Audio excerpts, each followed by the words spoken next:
So those are many of the benefits, right? What makes it so hard though?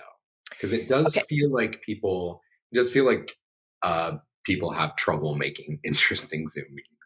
Yeah. Well, it is. It's challenging and it takes a shift in mindset. Here's an interesting thing is that it takes so much of a shift in mindset that when I was planning an in-person team building day that I did for a nonprofit a few weeks ago, I almost broke my brain because it's such a different thing to plan an in-person all day event than it is to plan what I've been doing for the past 2 years, which is these shorter virtual experiences. It's just a very, very, it's just very different. Even though in some ways it's the same, because the outcomes that we're going for are the same, but yeah, it is very different. So, um, so what's hard about it? Uh, First of all, we can't take anything for granted because there's no built-in automated spontaneity. Right. We're stuck with this if we have from 2 to 4 or 9 a.m. to 10 a.m. or whatever it is, that is we've got this container, and from when somebody logs in to when you log everybody out or everybody logs out, that's it. And they're logging in and they're logging out, and they're not going to like spontaneously bump into somebody on the way to the dining hall or on the way to the restroom or whatever. So we have to very, very mindfully build in opportunities for spontaneous interactions. And we have to think about things that we didn't have to think about when we're designing for in person. So, for example, the concept of, and let me pull it up right here, the concept of the unofficial start. This is something that you have to mindfully design. And most people, when they're planning just a meeting, they don't think about that. First of all, nobody should plan a meeting unless the intention is for human beings to connect with each other. If your intention is not for human beings, if you don't need human beings to connect with each other, don't have a meeting. Send an So true. email, So send true. a video. Yeah, right? If you don't have a need for human beings to interact and connect with each other, don't have a meeting. Now, if you are going to have a meeting, people are not online. If it's virtual, people are going to log in all at different times, right? We're not going to have like 8 people or 100 people or 50 people all being spontaneously landing in the room at exactly the same time. It's never going to happen.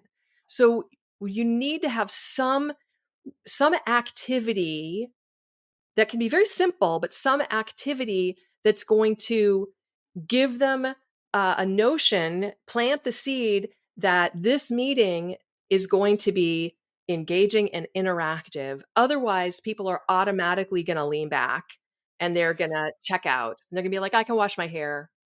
I'll just Or send or they have their video off and they're answering emails or doing whatever else. Exactly, exactly.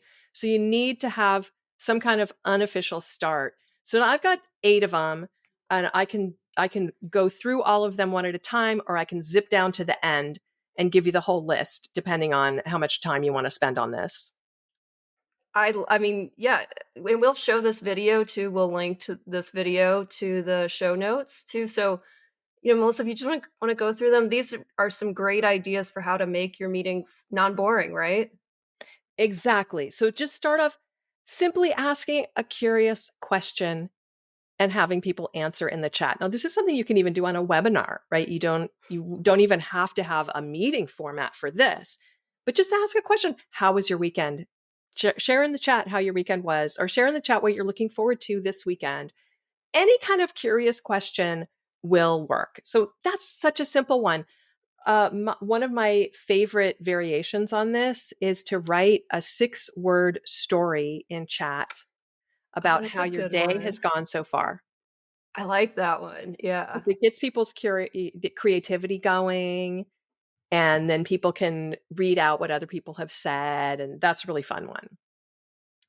Name that tune, queue up a playlist, and a really fun one is I learned this one from Jan Keck, who is a great he teaches how to lead great virtual meetings and stuff, and really fun way to do this is to get a bunch of songs that are theme songs from movies or TV shows, cue them up, and let people know, all right, I'm going to play the next one. Get your fingers ready.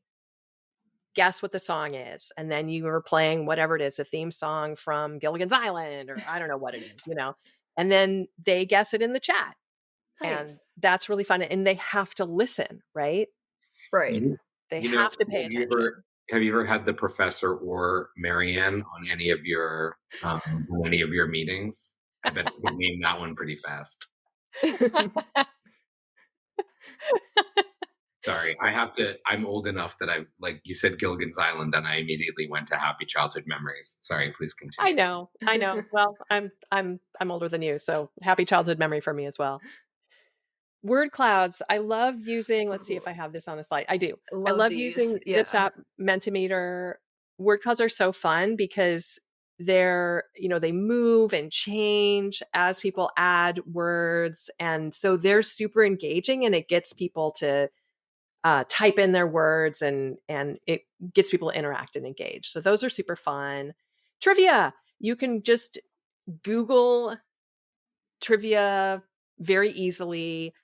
You don't even necessarily need to make slides or anything. You can just ask trivia questions and get people love trivia. So that's an easy one. You do have to, prepare in advance, but have some Right. trivia questions. Right. You can always do polls. They're not the most um unique or different because everybody's seen polls, but people do like to answer polls. So there you go. Now, And just Mentimeter to also has, Oh, yeah, just to yeah, go ahead. clarify, so like you use these kind of as a way to start off the meeting because people don't always arrive at the same time. So Yep, instead of being like, well, we'll start in like 3 minutes, you kind of do these things to keep those who arrived on time engaged, and then you could start off exactly. with a lot of momentum. I love that. Exactly. Yeah. Exactly. And so you can, if you're in a platform like Zoom that has built-in polls, you can use one of their built-in polls, or you can use an external tool like Mentimeter that has very visual polling options. Those are fun. You can do with one of the things I really like about Zoom is it has the rename functionality. So you can ask people to rename themselves. You can do fun things with that. Rename yourself with a vacation spot you've always wanted to go to. And then you can get a read of the room of, oh my God, 75% of the room wants to go to Bali. Isn't that interesting? Or, whatever. Or rename yourself with the first thing that comes to mind when I say the word and then say a random word. And that's a great one for team building because people will say all kinds of unexpected things. And again, you get a read of the room as you say the word pickle and three people say dill and one person says jar and people are saying all kinds of different things. And that's I'll give you a little tip here as well. This is a really fun one because you can say random words at the beginning of your meeting. And then at the end of your meeting, you can do the same activity with the renaming to, rename yourself with the first thing that comes to mind when I say the word, and then say a word that is relevant to the theme of your meeting. So, Oh, when I say the nice. word leadership or, whatever the theme of your meeting is, and people, it's a nice little bow at the end of your meeting. So that's a cool one. Annotation. So you have to This is my favorite. you have to make sure that annotation is enabled in your Zoom account if you're using Zoom in order for this to work. But it's a super fun one. You can put up any kind of image, a map, or a matrix, or whatever, a line from like positive to negative, or, how are you feeling today? I'm feeling this way to that way, or whatever, and get people to use the annotation tool. That can be fun. And then a variation on that is drawing. I really enjoy this one to put up a whiteboard. I actually have a white graphic that I've made that's basically just a white, it's just white with the little instructions at the top of it. And I invite people to draw what they want to get, what they're hoping to get out of the meeting. And it can be either representational or abstract. It's very important because most people are so freaked out at the notion of like, you want me to draw? But if they can draw something abstract, then they are usually less terrified of the notion of drawing. And I remind people that drawing on a whiteboard is nobody can draw well using a mouse and Right. annotation tools. Like, forget it. So, But there's always that one person, though. There's always that one person. That's probably me. It's true. You Perfectionist. good at it? Yeah. You're also good at it. Okay.